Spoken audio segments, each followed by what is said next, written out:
We're going to start this morning with a pop quiz.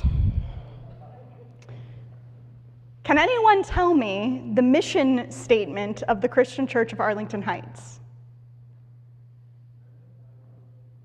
Say it louder, Laurie. Beautiful. Learning, love, building community. Okay, that was just making sure you know our mission statement. Here is the pop quiz. Can anybody tell me the identity statement of the Christian Church Disciples of Christ in North America and Canada, United States and Canada?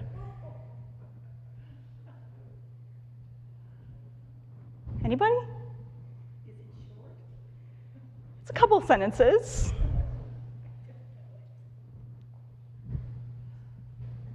Anybody? Okay, all right. It goes something like this.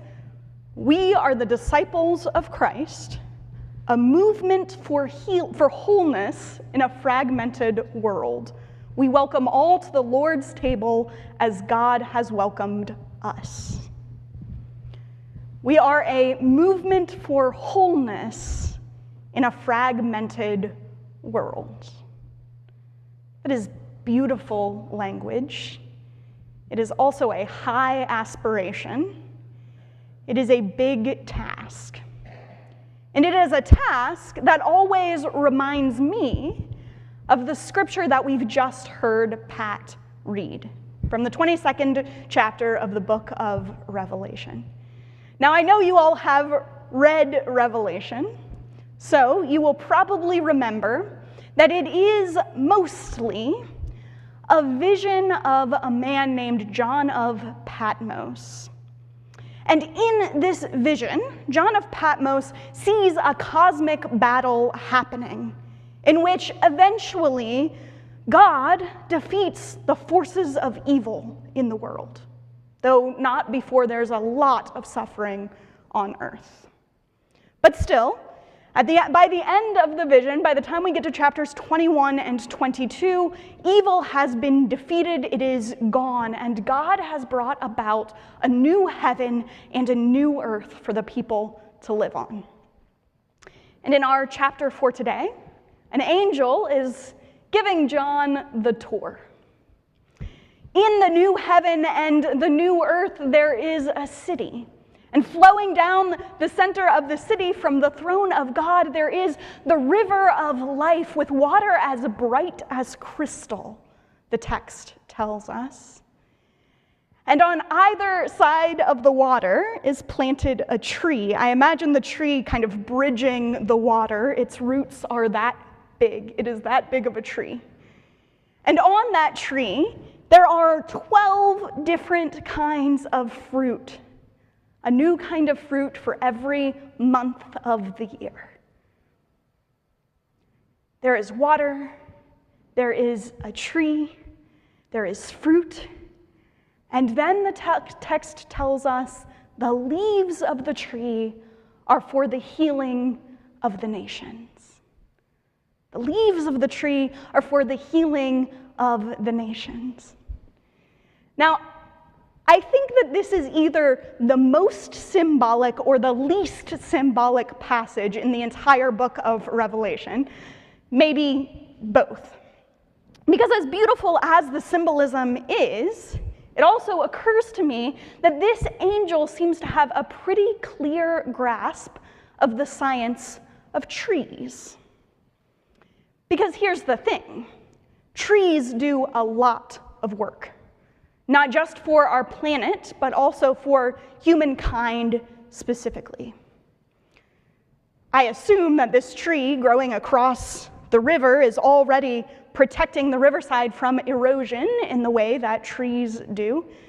Trees also offer shade to human beings as well as to all of the wildlife that lives in their branches and in their roots and on their leaves. Trees help to produce oxygen, to keep pollution down, to stabilize the climate and the temperature in the midst of climate change. Trees reduce the noise pollution. They give people shade. And for human beings, Spending time amidst the trees reduces stress and lowers blood pressure. It also reduces symptoms of anxiety and depression. It increases longevity. Trees do a lot of work for humankind. That being said, that list of things may not sound like that much. Or it may sound like a long list of little things. But if you're feeling that way, I would invite you to consider exactly what it is in our world that feels so broken, that feels so fragmented. We have what I would describe as a decided lack of peace. I don't know if you would talk about it that way or not, but I think about the kinds of disconnection that we experience. We might, for example, talk about the impact of technology in our world and the ways that, especially for young people, things like social media seem to really be increasing levels of anxiety and depression. Because rather than being present to the world around them, young people are fed images after images of filtered lives that they feel the need to keep up with. And they find themselves interacting online rather than building relationships in real life. But it's not just young people left disconnected by technology, right? We don't have to talk to cashiers anymore when we go grocery shopping. We don't have to go into stores to purchase things. There are ways in which technology makes our lives easier, and the easier that they get, the more disconnected we get from other human beings and the world outside. It also feels as though the world continues to move at a faster pace, and as the world moves at a faster pace, so many of us feel like we have to work harder and harder to keep up, with the stakes so very high, even as income inequality has increased and increased over time. In January, CBS reported that the wealthiest 1% of Americans now has as much wealth in assets as the combined wealth of the lower 90% of Americans. And while we already know how stressful it can be to not feel like you have enough money for the basics, like paying rent or buying the next meal or having health insurance or health care, it's also true that relative poverty, having significantly less than the wealthiest in society, often has a bigger impact on levels of chronic stress and mental health symptoms. In part because we tend to relate our own wealth and our own possessions to our self-esteem, what we believe that we're worth, and who we believe we're allowed to interact with. Which brings me back to the trees. According to resources from Green Chalice Ministries of the Disciples of Christ that tell us about the American Forest Equity Scores, lower income neighborhoods have 26% fewer trees than higher income neighborhoods.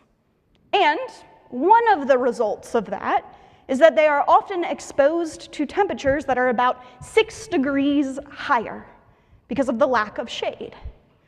When you look at communities of color, those differences are even bigger. Communities of color have 38% less tree cover and are exposed to temperatures that are 13 degrees higher. That's the difference between 90 degrees and 103 degrees, right?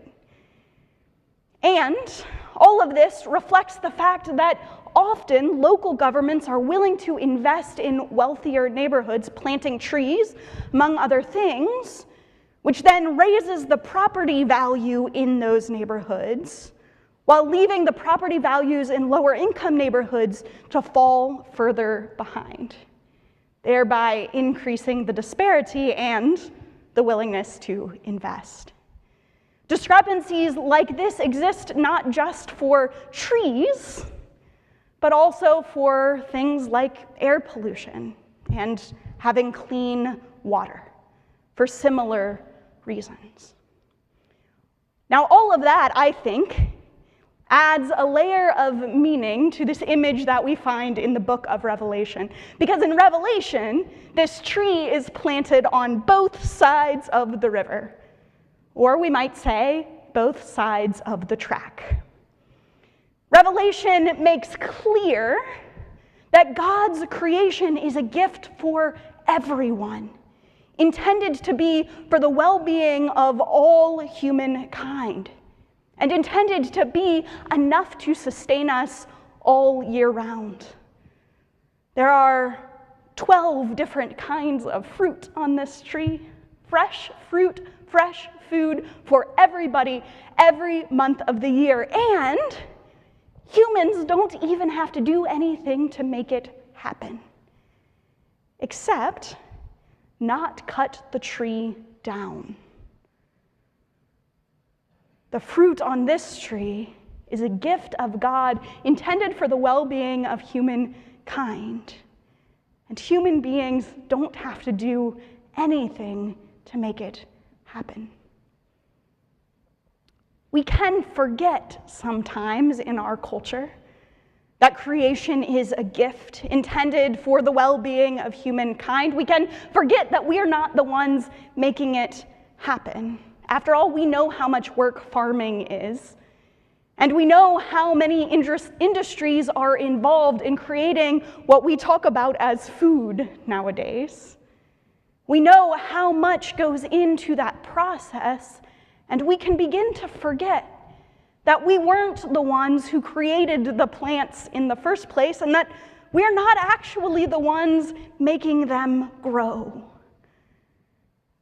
That God creates, that God sustains, that God offered creation as a gift for the sustenance of humankind. But in our refusal to acknowledge that fact, we have gone further than using the gifts of creation in order to build houses and have clothing and feed ourselves. We have decided that the world's resources either are or ought to be in the possession of some, even if that means the deprivation of others. And we have allowed, perhaps we have even participated in what was not just use, but misuse and maybe abuse of the resources around us.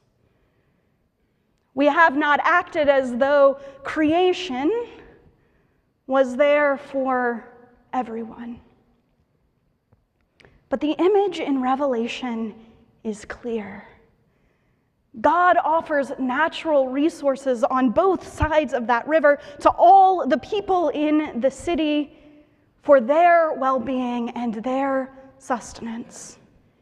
And the healing that comes to them is not just about the natural world, though it certainly can't be separated from it.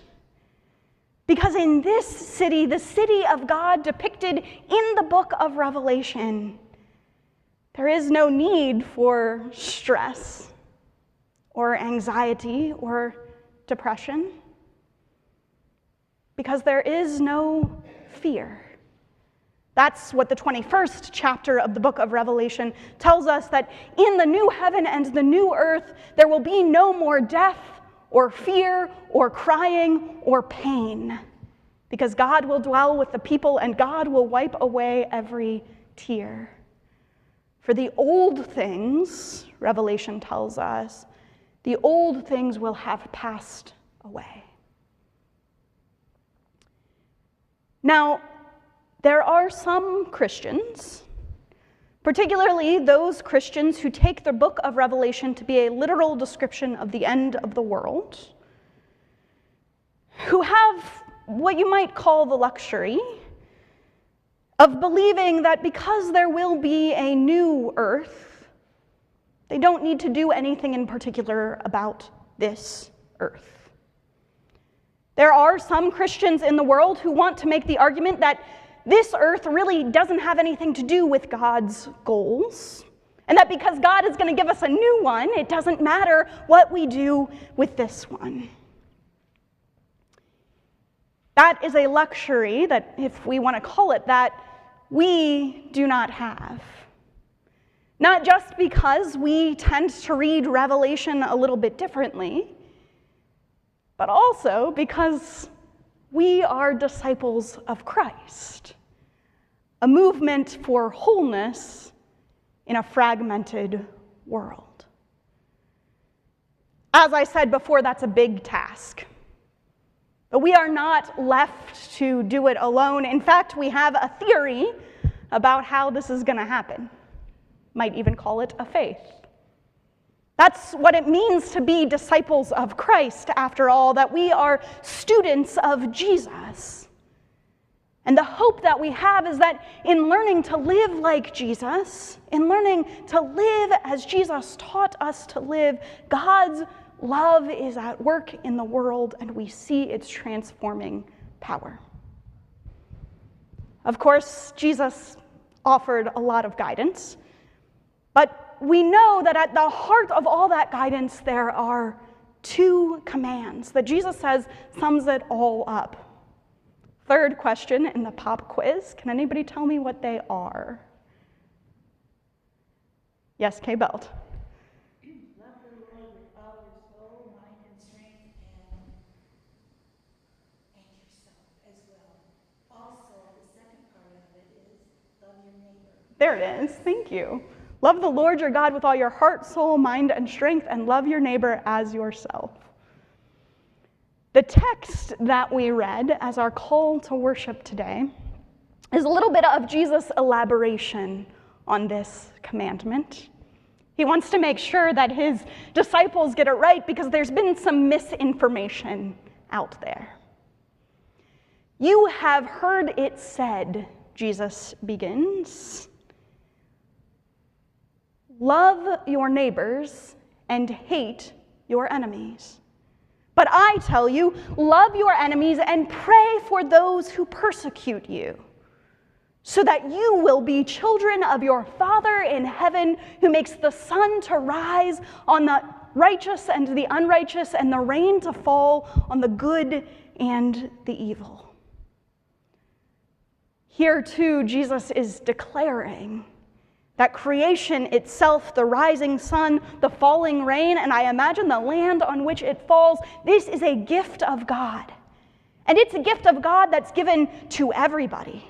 Good and evil, righteous and unrighteous, the wealthiest 1% and everybody else. People in the United States and people around the world. The gift of creation is given to humankind. A gift from God for our well-being. But Jesus doesn't stop there. Because he's not just telling his disciples to give thanks to God for this gift, he's telling his disciples to be like God. If you only love those who love you, he says, what good is that? Everybody does the same. If you only love those who benefit you, what good is that? In this world where we make people pay for resources and only give them to those who can, what good is it to share only with those who can afford it? How does that change anything? Those are the questions that Jesus asks. That's the point that Jesus is making.